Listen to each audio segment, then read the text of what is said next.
चलिए पहले स्माइल लेते हैं, अपने आप को पॉजिटिव बनाते हैं। Be happy, no BP. नजर बदलो तो नजारे बदल जाते हैं। सब बोल लीजिए। नजर बदलो तो नजारे बदल जाते हैं और सोच बदलो तो सितारे बदल जाते हैं।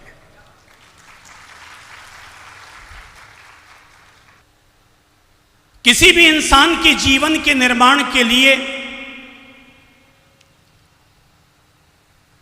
जीवन को आसमानी ऊंचाइयां देने के लिए, रिश्तों को मीठा और मधुर बनाने के लिए,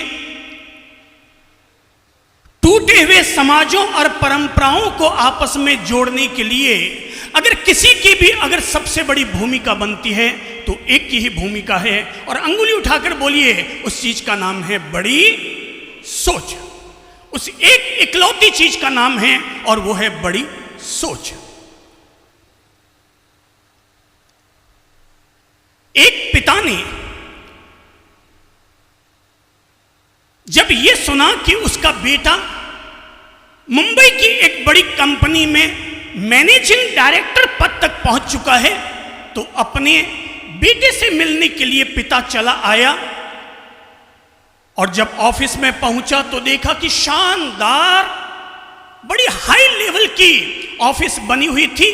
पिता अंदर गया और उसने अंदर जाकर के जब वहां के स्टाफ को जानकारी दी कि वो आपके मैनेजिंग डायरेक्टर के पिता हैं, तो ये सुनते ही सारा स्टाफ उनके पिता के सम्मान में खड़ा हो गया और उनके मैनेजिंग डायरेक्टर के पास उन्हें लेकर के गए।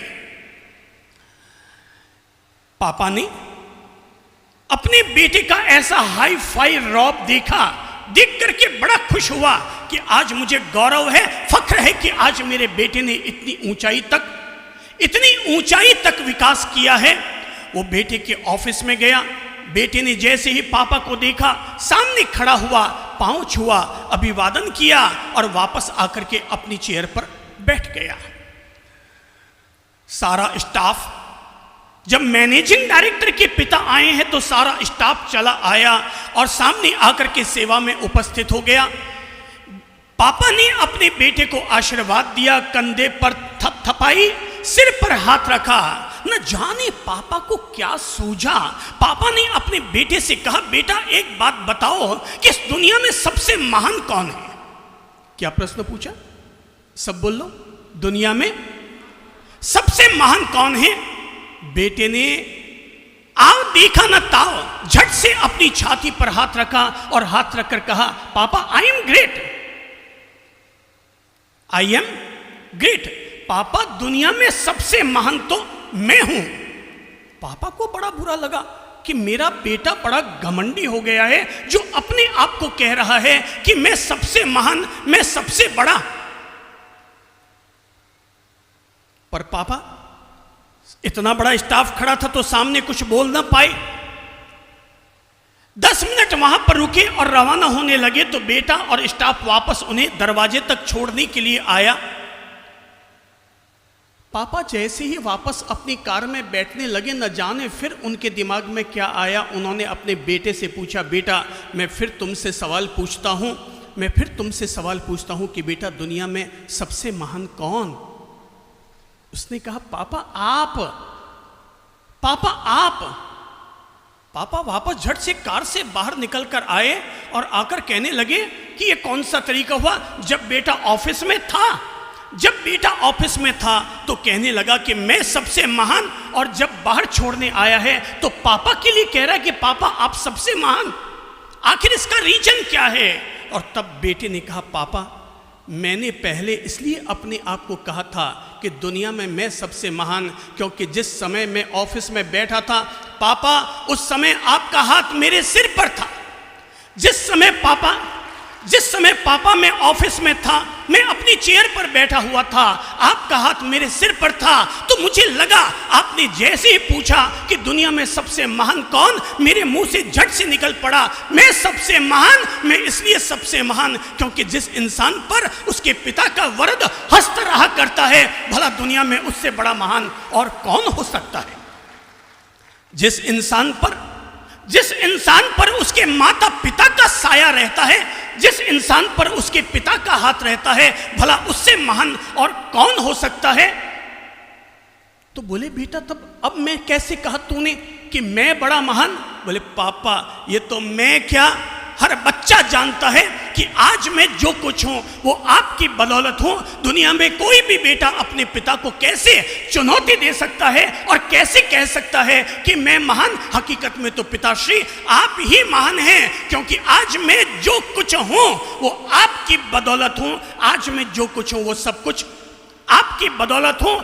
मेरा मानना है दुनिया में ना तो पिता बड़ा होता है और ना ही संतान बड़ी होती है। दुनिया में अगर कोई बड़ा होता है तो इंसान की सोच महान होती है। न पिता बड़ा होता है न संतान बड़ी होती है। अगर कोई महान होता है तो एकमात्र इंसान की सोच महान होती है। जब तक इंसान की सोच बड़ी है तब तक इंसान के दिल में पिता पिता है, और जिस दिन उसकी सोच छोटी बन जाती है तो उसका पिता किसी वृद्धाश्रम में जीवन जीने के लिए मजबूर हो जाया करता है। सबसे बड़ी दुनिया में अगर ताकत बढ़ाने जैसी कोई चीज है तो मैं कहूंगा वो है बड़ी सोच। लोग केवल अपने माथे पर साफा पहनकर ये मानते हैं कि आज मैं बड़ा सम्मानित आदमी हुआ। साफा पहनते हैं, कोई टोपी पहनता है और अपने आप को सम्मानित मानता है। मैं कहूंगा सम्मानित करने जैसी चीज अगर कोई है तो साफा नहीं, बल्कि साफे के नीचे जो आपका सर है और उस सर के भीतर जो आपकी सोच है, असली सम्मान करने के काबिल तो वही चीज है। दुनिया में गंगा बनारस में बहती होगी, दुनिया में गंगा बनारस में बहती होगी, इलाहाबाद में बहती होगी, गंगोत्री से निकलकर आती होगी, पर भगवान महावीर जैसे महापुरुषों के लिए तो गंगा इंसान के दिमाग में बहती है। अगर इंसान की सोच पवित्र है तो गंगा अंदर बहती है, और इंसान की सोच अगर गलत और दूषित है तो गंदा नाला भी इसी दिमाग में बहा करता है। ये सोच अगर बड़ी हो जाए तो मेरे भाई ये गंगा गंगा नहीं रहती। चंद्र प्रभु और ललित प्रभु महाराज केवल आप लोगों से मुखातिब होकर केवल एक ही काम करते हैं, और वो है अंदर बहने वाली इस गंदे नाले की चीज को किस तरह से पवित्र गंगा में तब्दील कर दिया जाए और पवित्र गंगा को कैसे गंगा सागर बना दिया जाए। केवल हमारे दिव्य सत्संग का इतना सा मात्र उद्देश्य रहा करता है। नगर पालिका सड़कों को साफ करती है और चंद्र प्रभु की पाठशाला आप लोगों के दिल और दिमाग को साफ करती है। वो केवल सड़कों पर फैले हुए प्रदूषण को मिटाती है नगर पालिका, और हम लोग इंसान के अंतर्मन में उलझे हुए प्रदूषण को मिटाने का काम करते हैं। एक बात तय है कि कोई भी आदमी अगर रोज स्नान करता है तो स्नान करने से काला आदमी गोरा तो नहीं होता, पर बदन पर चढ़ा हुआ मैल सारा जरूर उतर जाया करता है। अगर हम लोग आप लोगों से मुखातिब होते हैं तो ये बात तो सही है कि आप लोग अपनी पैंट कमीज बदल करके संत तो नहीं होते, पर भीतर से जरूर शांत हो जाते हैं, भीतर से जरूर दिव्य हो जाते हैं। मंकी माइंड को कैसे डिवाइन माइंड में चेंज किया जाए, डंकी माइंड को कैसे डिवाइन माइंड में चेंज किया जाए, बस इसीलिए हम लोग आप लोगों के साथ मुखातिब होते हैं। मेरा मानना है सबसे बड़ी चीज बनाओ और वो है अपनी सोच ऊंची, इतनी ऊंची बनाओ जब भी देखो तो हमेशा आसमान को देखो, और आसमान को जब भी देखो तो एक बात देखते रहो, ये आसमान और कुछ नहीं बल्कि हमारा अपना सर है। जैसे हमारा सर गोल है वैसे ही आसमान भी गोल है, पर जितना ऊंचा आसमान है उतनी ही अगर ऊंची हमारी सोच होगी तो हमारी कद्र भी वही होगी जो धरती पर सूरज चांद सितारे तारे और इस आसमान की है। बढ़ाने की ताकत चाहिए और वो है हमारा दिमाग, हमारी सोच, माइंड। आज मैं आप लोगों से मुखातिब कर रहा हूं और वो है, हाथ लगा के देखो तो, अपने दिमाग पर हाथ लगा कर देखो और ये फैसला करो कि मेरे दिमाग में गंदा नाला बहता है या पवित्र गंगा बहती है। गंगा जी में डुबकी लगाकर तीर्थ किए हजार। गंगा जी में बोलो, गंगा जी में डुबकी लगाकर तीर्थ किए हजार। इनसे क्या होगा जीवन में गर बदले नहीं विचार। इनसे क्या होगा जीवन में गर बदले नहीं विचार। अगर इंसान मंदिर में भी जाता है पर मन को मंदिर नहीं बना पाता है तो केवल इंसान की पगडंडियों पर चलना भर हो जाएगा। असली सुधारने की कोई चीज है व्यक्ति का अपना अंतर मन है। और जब मैं इसको सुधारने की बात करूंगा उससे पहले आपको कहूंगा, सबसे पहले बड़ी सोच के आदमी बनो। परिवार अगर आपका टूटा है किस वजह से, बड़ी सोच या छोटी सोच? क्या जवाब देंगे आप? जोर से बोलिए तो, जोर से बोलिए तो। आपके बगल वाला बहरा है, थोड़ा सुनाइए उसको। किस कारण? महिलाएं बोलिए तो, कौन सी, बड़ी सोच या छोटी सोच? परिवार अगर जुड़ा हुआ है बड़ी सोच के कारण या छोटी सोच के कारण? बड़ी सोच के कारण। अगर हमारा समाज आपस में बटा है बड़ी सोच के कारण या छोटी सोच के कारण? जोर से बोलिए तो।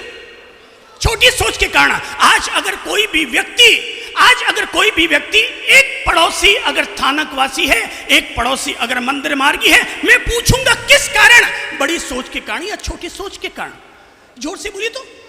छोटी सोच ने समाज को बांटा, छोटी सोच ने धर्म को बांटा, छोटी सोच ने परिवार को बांटा। और जो छोटी सोच सबको बांटने का काम करती है वही छोटी सोच हमारे करियर को, हमारे व्यक्तित्व को, यहां तक कि हमारे व्यापार को भी अगर चौपट करने में किसी की भूमिका रही है तो वो है हमारी छोटी सोच। एक आदमी की दुकान से अगर कोई आदमी चाय लेकर जाता है पर चाय की पत्ती अगर उसे पसंद नहीं आती, वो लौटाने के लिए आता है, कहता है अंकल आपकी चाय की पत्ती काम की नहीं है। आपके सामने दो विकल्प हैं, एक है छोटी सोच का जवाब, दूसरी है बड़ी सोच का जवाब। कोई बता सकता है छोटी सोच का जवाब क्या हो सकता है और बड़ी सोच का जवाब क्या हो सकता है? कोई बोलेगा खड़े होकर? Very good, stand up please. छोटी सोच वाला आदमी क्या जवाब देगा वापस और बड़ी सोच का आदमी क्या जवाब देगा? बड़ी सोच वाला उसको बोल देगा कि बदली करके लेके जा या तेरा पैसा वापस ले ले। Very good. छोटी सोच वाला उसको बोलेगा चल नहीं बदली करता हूँ, भाग जा यहाँ से। Very good. छोटी सोच और बड़ी सोच। छोटी सोच का आदमी कहेगा चल फुट, मेरे यहाँ बिका हुआ माल वापस नहीं होता। पर बड़ी सोच का आदमी कहेगा कोई बात नहीं भैया, आपको पसंद नहीं आई चीज बदला लीजिए। ए भैया अंदर जाओ, इनको अच्छी से अच्छी वाली चाय दो। इस बात की वो फिक्र नहीं करता कि इसने पहले चाय बनाई है, 25 ग्राम चाय तो इसने पहले ही साफ कर डाली है। उसको पता है, बड़ी सोच वाले आदमी को पता है कि भले ही आज इसने 25 ग्राम चाय मेरी जला क्यों डाली हो, पर अगर मैंने लौटा दिया तो ये ग्राहक दोबारा नहीं आने वाला। पर अगर मैंने इसकी चाय की पत्ती बदल कर दे दी, ये ग्राहक कभी मुझसे टूटने वाला नहीं है। ग्राहक दुकान पर आने वाला सबसे अच्छा भगवान होता है। भगवान आपको कमाई देगा या नहीं देगा पता नहीं, पर ग्राहक जरूर आपको कमाई देकर जाएगा। ग्राहक के साथ भी बड़ी सोच चाहिए। मंदिर जाओ तो मंदिर के साथ बड़ी सोच चाहिए। अगर मंदिर जाओगे वहां अगर ये देखोगे ये मूर्ति तो पत्थर की है, छोटी सोच लेकर जाओगे पत्थर बनकर जाओगे, मंदिर में पत्थर रहोगे। पर बड़ी सोच लेकर जाओगे तो पत्थर का भगवान भी साकार रूप में आपके सामने उभर करके आ जाएगा। कदम कदम पर एक ही ताकत चाहिए, कदम कदम पर एक ही शक्ति चाहिए, और वो है हमारी बड़ी सोच। बड़ी सोच, बड़ी सोच। हम में से हर आदमी को अपने आप को बार बार मोटिवेट करना होगा। एक दिन में 10 बार, साल में 365 बार अपने आप को मोटिवेट करना होगा। मैं हमेशा बड़ी सोच का मालिक बनूं, बड़ी सोच का मालिक बनूं। हमारे देश के महान राष्ट्रपति अब्दुल कलाम ने सारे देश में घूम घूम कर लोगों को कहा था कि ऊंचे सपने देखो, बड़े सपने देखो। सपने वो नहीं होते जो नींद में लिए जाते हैं, सपने वो होते हैं जो देखे भले ही नींद में जाते हों पर पूरे हमेशा दिन में किए जाते हों। वे सपने कि जिनको पूरा करने के लिए आदमी अपनी नींद को भी हराम कर बैठे। अब्दुल कलाम ने देश भर में जाकर लोगों को ऊंचे सपने देखने की बात कही और चंद्र प्रभु देश भर में, दुनिया भर में, चाहे यूट्यूब के जरिए, चाहे इंटरनेट के जरिए और चाहे चैनलों के जरिए सारे देशवासियों को एक ही ताकत देना चाहता है और वो है हर आदमी ऊंची सोच का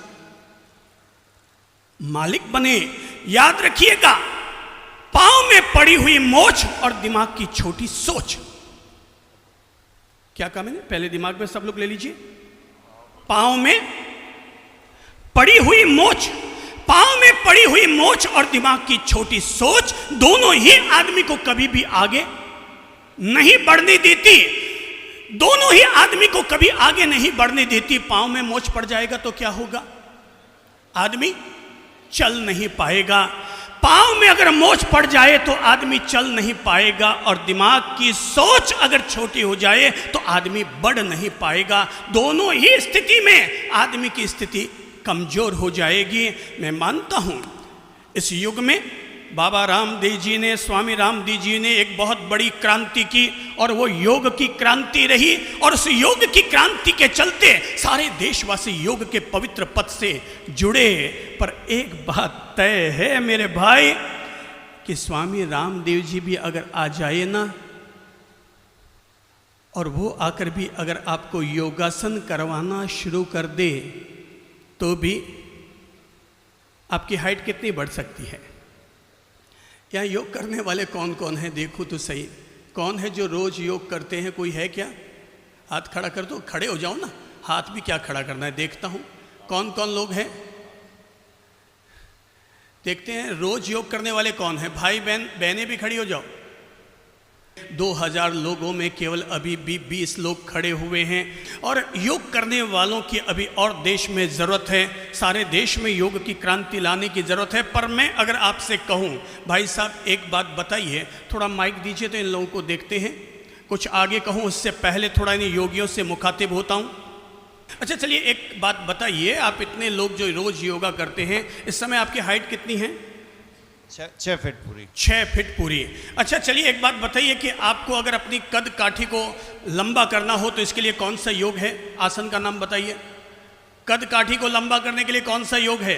नहीं, वो मेरे को नहीं मालूम है। सब सही बात। किसको मालूम है? हाँ जी, कौन सा है? ताड़ासन। ताड़ासन, वेरी गुड। आपकी भी हाइट कितनी है महेंद्र प्रभु? 5'10". चलिए इनको दीजिए, देखते हैं। योग में कद काठी को लंबा करने के लिए कौन सा योग है? ताड़ासन। ताड़ासन, वेरी गुड। आप में से कितने लोगों को ताड़ासन आता है? हाथ देखो भाई, एक काम करते हैं सभी लोग, एक काम कीजिए, 1 सेकंड के लिए सभी लोग खड़े हो जाइए। ताड़ासन करते हैं अपन लोग और अपनी हाइट बढ़ाते हैं। ताड़ासन करवाइए, सबको ताड़ासन करवाइए। तो महेंद्र प्रभु देखते हैं, सभी लोग ताड़ासन कीजिए। तो अब बताइए तो आप लोगों की हाइट कितनी हुई है? 5.5 वाले कितने हुए? 6.5। 6 वाले कितने हुए? 7। 6.25 वाले कितने हुए? 7.25। थोड़े पंजों को और ऊपर कर लीजिए। 3 इंच और आपकी हाइट बढ़ चुकी है। कितना साइज हुआ आपका? जोर से बोलिए। किसी का 6, किसी का 7, किसी का 7.5। Very good. हाथ नीचे लीजिए और हाथ नीचे लेकर के मैं आपको आज मैं आपको केवल मुद्दे की बात इतनी सी समझाऊंगा कि ताड़ासन कर करके भी आदमी अपनी हाइट को 3 इंच से भी ज्यादा ऊपर नहीं बढ़ा सकता। पर इंसान अगर अपनी सोच को अगर ऊंचा उठा ले तो हिमालय से भी ज्यादा ऊंचा उठ सकता है। Very good, sit down. केवल इस लाइन के आधार पर आज हम में से हर कोई व्यक्ति और ये सारा देश एक बात अपने दिलो दिमाग में उतार ले कि इंसान के लिए आसन करने से भी ज्यादा महत्वपूर्ण है और वो है हर आदमी सोच को ऊंचा उठाए। ताड़ासन करके आदमी 3 इंच की हाइट अपनी बढ़ा सकता है, पर सोच को ऊंचा उठाकर किससे ऊंचा उठ सकता है? किससे ऊंचा? हाथ ऊपर उठ के बोलो तो किससे ऊंचा? जोर से बोलिए। हिमालय से भी आदमी ऊंचा उठ सकता है। ये बात मैं इसलिए कह रहा हूं क्योंकि जब हिलेरी एवरेस्ट की चढ़ाई चढ़ने के लिए रवाना हुए थे, एक बार चढ़े, फिसल गए, नीचे आ गए। हिलेरी दूसरी बार भी एवरेस्ट के लिए रवाना हुए, फिर नीचे आ गए। तीसरी बार फिर जब वो हिमालय गए, लौट कर आए, तो लौट कर आने के बाद तीसरी बार जब वो पराजित हुए, जमीन पर आए, तलहटी पर आए, लोगों ने, पत्रकारों ने, मीडिया और इलेक्ट्रॉनिक मीडिया ने उनको घेर लिया और उनसे पूछा गया कि हिलेरी, तीसरी पराजय पर आप क्या कहना चाहेंगे? और तब हिलेरी ने एवरेस्ट पर नजर डालकर कहा, एवरेस्ट, हमेशा ध्यान रखना, अरे तेरी हाइट तो 29,208 फुट है, तो 1 इंच भी न तो ऊपर उठ सकता है और न नीचे घट सकता है। पर इंसान की सोच अगर ऊंची है तो एक दिन ऐसा जरूर आएगा कि ये हिलेरी और ये तेंजिंग एवरेस्ट के ऊपर होंगे और तू हमारे पांव के नीचे होगा। आदमी अगर जब भी बढ़ेगा तो अपनी ऊंची सोच के कारण बढ़ेगा। अभी अगर आप लोगों ने, किसी ने भी अगर अखबारों में पढ़ा हो तो मैं याद दिलाना चाहूंगा, एक महिला जब उत्तर प्रदेश से गुजर रही थी, गुंडों ने उसके साथ छेड़खानी की। उसने विरोध करना चाहा तो गुंडों ने उठाकर उस महिला को चलती ट्रेन से बाहर फेंक दिया। वो महिला धड़ाम से जाकर के चलती ट्रेन से नीचे जमीन पर गिर पड़ी। उधर से दूसरी ट्रेन आई और जैसे ही आई उसके पांव के ऊपर से दूसरी ट्रेन निकल गई, उसके दोनों पांव कटवाने पड़े। सुबह है, लोगों ने उसे देखा, इलाज हुआ, ऑपरेशन हुआ। पर जब वो ऑपरेशन कराने के बाद जिस आईसीयू रूम में सोई हुई थी, समझिएगा, जिस आईसीयू रूम में सोई हुई थी, जैसे ही उसकी आंख खुली, आंख खुलती ही, ऑपरेशन के बाद आंख खुलती ही उसने अपने सामने हिमालय का चित्र देखा और हिमालय के चित्र को देखकर वो चौंक पड़ी। हिमालय के चित्रों को देखकर वो चौंक पड़ी। आखिर वो महिला वहां से जब ठीक हुई 2 महीने के बाद, उसने अपने दिमाग में केवल एक ही चित्र बसाया और वो था हिमालय का चित्र। हिमालय का चित्र, मैप ऑफ हिमालय का चित्र अपने दिमाग में बसाया और 2.5 महीने के बाद वो पहुंची महावीर विकलांग सेवा समिति में और वहां जाकर के उसने कहा कि मैं अपने नकली पांव लगाने के लिए आई हूं। नकली पांव उसके लगा दिए गए और वो महिला सीधी वहां से चलकर गई अरुणाचल प्रदेश और वहां जाकर के मच्छिंद्र पाल के साथ मिली। और जब उसने वहां जाकर के कहा कि मैं हिमालय चढ़ने के लिए आई हूं, मैं एवरेस्ट को फतेह करने के लिए आई हूं, तो मच्छिंद्र पाल भी सुनकर के चौंक पड़ा। क्या कोई अपाहिज महिला जिसके दोनों पांव कट चुके हैं और नकली पांव के सहारे हिमालय को फतेह करेगी, एवरेस्ट को फतेह करेगी? उसने कहा कि मैं बिल्कुल फतेह करूंगी, क्योंकि मैंने सोच लिया है, मैंने निर्णय कर लिया है कि अगर ईश्वर ने मुझे बचाया है तो कोई न कोई जरूर बड़े मकसद के लिए मुझे बचाया होगा। और तब वो महिला वहां पर उनके पास ट्रेनिंग लेती है और सारा देश नहीं बल्कि पूरा विश्व जानता है। Guinness book of world record में जिस महिला का नाम दर्ज किया गया, वो पहली दुनिया की ऐसी अपाहिज महिला बनी जो कि अपाहिज होते हुए भी एवरेस्ट को फतेह करने में सफल हुई। और उस महिला का नाम है, गौरव और फक्र के साथ उस महिला का नाम लूंगा, उस महिला का नाम है अरुणिमा सिन्हा। अरुणिमा सिन्हा, जिसने दोनों पांव कटे हुए होने के बावजूद एवरेस्ट को फतेह किया। मैं कहता हूं भाई, पांव भले ही पंगु हो जाए पर अपनी सोच को पंगु मत होने दो। पांव भले ही पांगड़े हो जाए पर अपनी सोच को पांगड़ा मत होने दो। पांव भले ही हार जाए पर अपनी सोच को कभी हारने मत दो। विजय पांवों में नहीं रहती, विजय सोच में बसती है।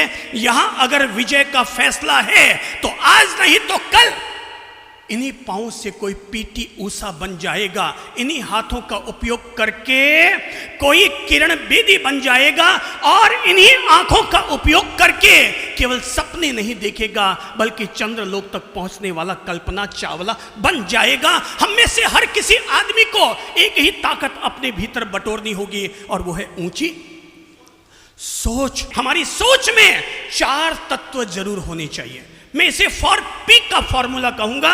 4 तत्व जरूर होने चाहिए हमारे थॉट्स में, हमारी थिंकिंग में। नंबर 1, और वो है पेशेंस। सब लोग बोलो तो, अपने आप को मोटिवेट कीजिए। नंबर 1 क्या है? सब लोग बोलिए तो, पेशेंस। नंबर 2, पहला है पेशेंस, धीरज रखो। दूसरा है पावर। दूसरा क्या है? पावर, अपने आप को ऊर्जावान बनाओ। तीसरा है पॉजिटिवनेस। तीसरा क्या है? पॉजिटिवनेस, सकारात्मकता लेकर आओ। और चौथा है प्योरिफिकेशन, पवित्रता अपनी सोच में लेकर आओ। पहला क्या है? सब बोले तो, नंबर 1, जोर से बोलिए तो, दिमाग को अंगुली लगाकर बोलो। पहला क्या है? जोर से बोलो तो, दोबारा बोलो तो। ये चारों चीजें आप में कम हैं, इसलिए पैदा करने के लिए कह रहा हूं। नंबर 1 पहला क्या है? थोड़ा हाथ ऊपर करके बोल के देखते हैं, मुट्ठी बांध करके। पहला क्या है? पहला क्या है? पेशेंस। दूसरा पावर। दूसरा पावर। पावर तो तभी आएगा ना जब मुट्ठी बांध करके आप लोग बोलेंगे पावर। दूसरा क्या है? पावर। तीसरा पॉजिटिवनेस। तीसरा क्या है? पॉजिटिवनेस। और चौथा है प्योरिफिकेशन। चौथा है प्योरिफिकेशन। चौथा है प्योरिफिकेशन, पवित्रता, पवित्रता, पवित्रता। हमारे दिमाग में यही चारों तत्व हमारे दिमाग में समाविष्ट रहने चाहिए। ऊंची सोच का आदमी मालिक बने।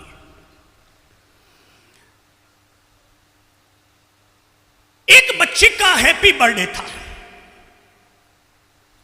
बच्चे का जन्मदिन था, और मम्मा ने आज उसे 5 रुपये पकड़ाए कि बेटा ये 5 रुपये लेकर जा, मंदिर जी में जाना और वहां जाकर के आज तेरा बर्थडे है। स्कूल में जाने के बाद जब तुम वापस घर लौटे तो मंदिर जाना और 5 रुपया भगवान जी के गुल्लक में डाल के आ जाना। बेटा भगवान के तुझे बड़े आशीर्वाद मिलेंगे।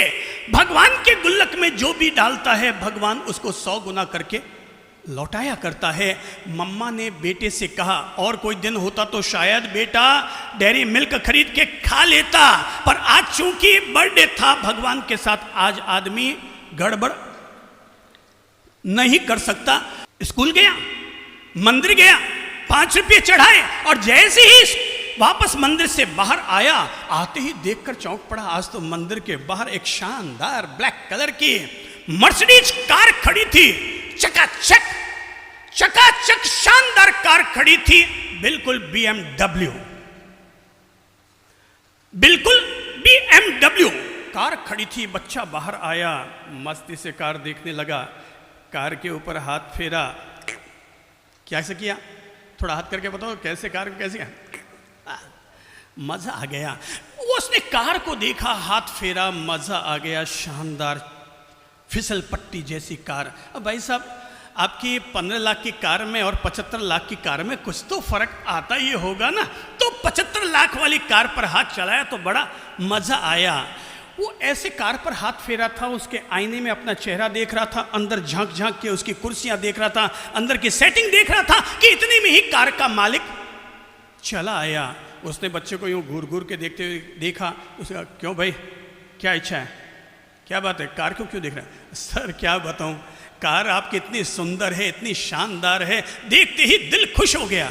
अच्छा, तो तुझे मेरी कार पसंद आई? अजी साहब झक्कास है, झक्कास, मस्ती आ गई, आज तो मस्ती आ गई सर।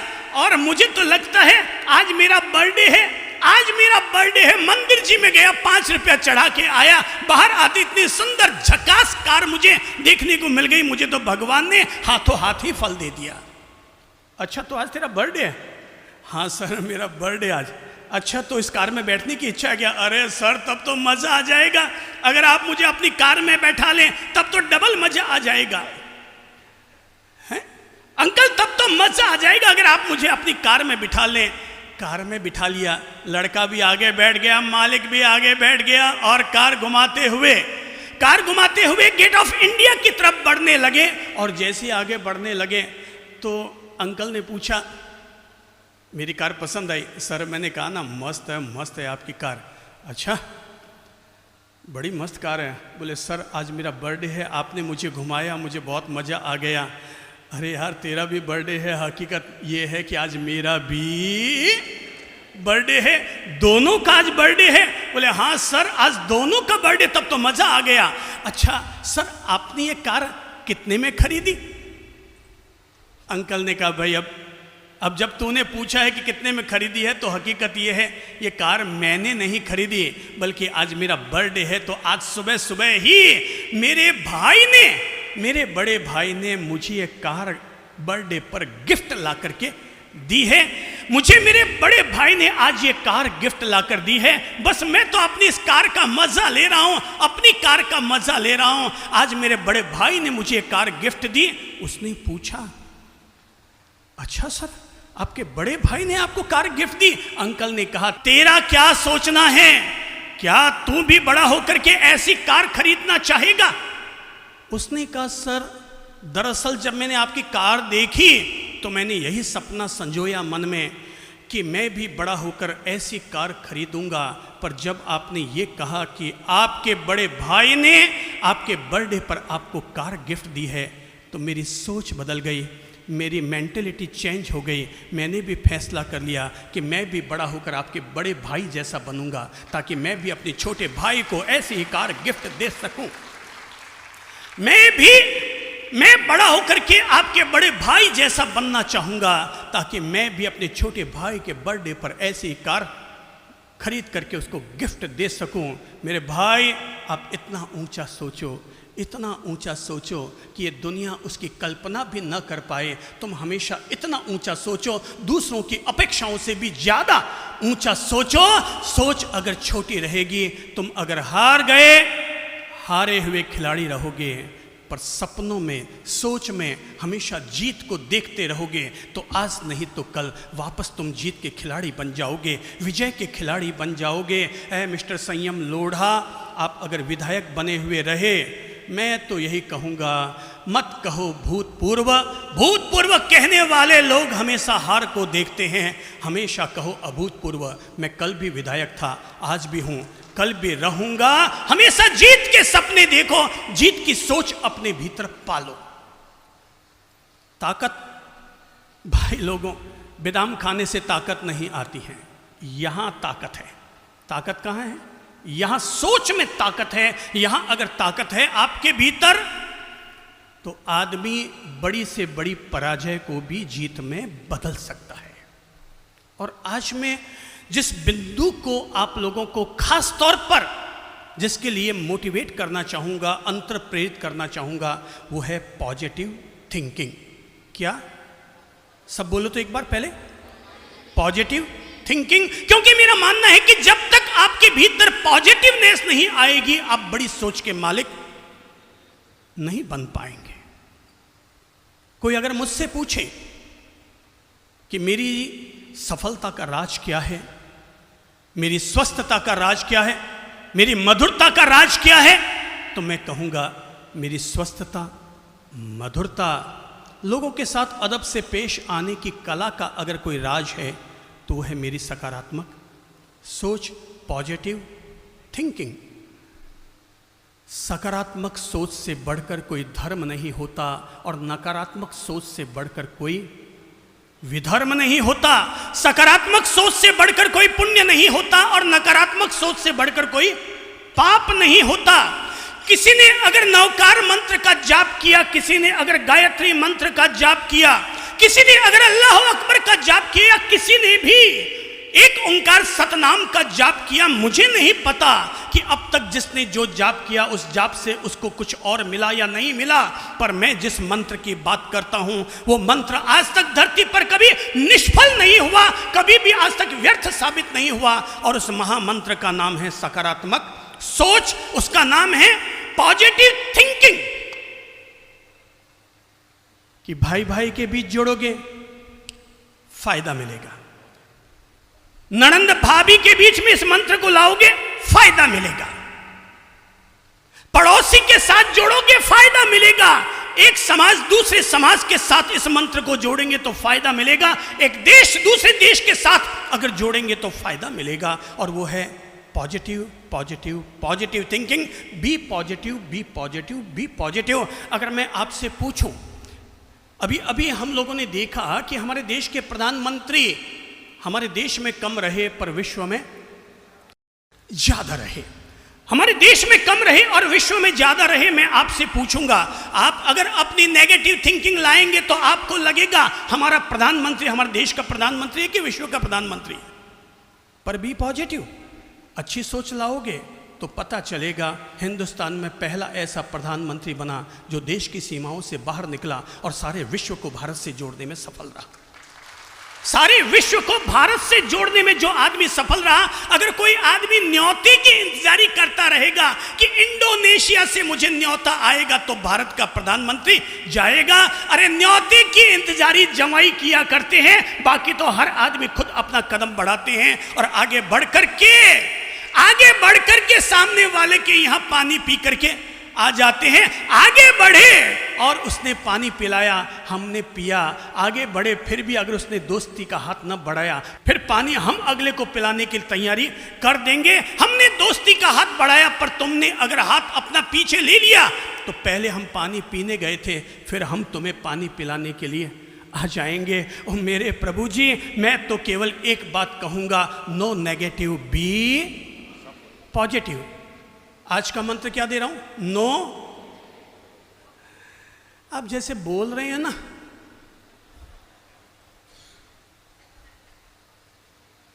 अरे ये जबान पर केवल बोलो मत, छाती पर लिख लो। आपने अपने हाथ पर क्या बनाए? टेटू। अरे टेटू कम बने, टट्टू ज्यादा बने हैं हम। टेटू खुदवा के तो हम सारे लोग टट्टू बन गए। अरे कोई जमाने में आदिवासी लोग गांव में रहते थे और वो अपने यहाँ टेटू खुदवाते थे, अब सारे लोग ही आदिवासी हो गए। सब चीजें यहाँ पर बदल रही हैं, रोज फैशन बदल रही हैं। अब देखते जाओ क्या क्या यहाँ पर बदलता चला जाता है। आज सुबह ही एक सज्जन हमारे पास थे, पहले जमाने में तस्वीरें घर की दीवारों पर रहती थी, पर आजकल लोग अपने हाथ में ही पूरी की पूरी तस्वीर यहाँ पर मंडा के खड़े हो जाते हैं।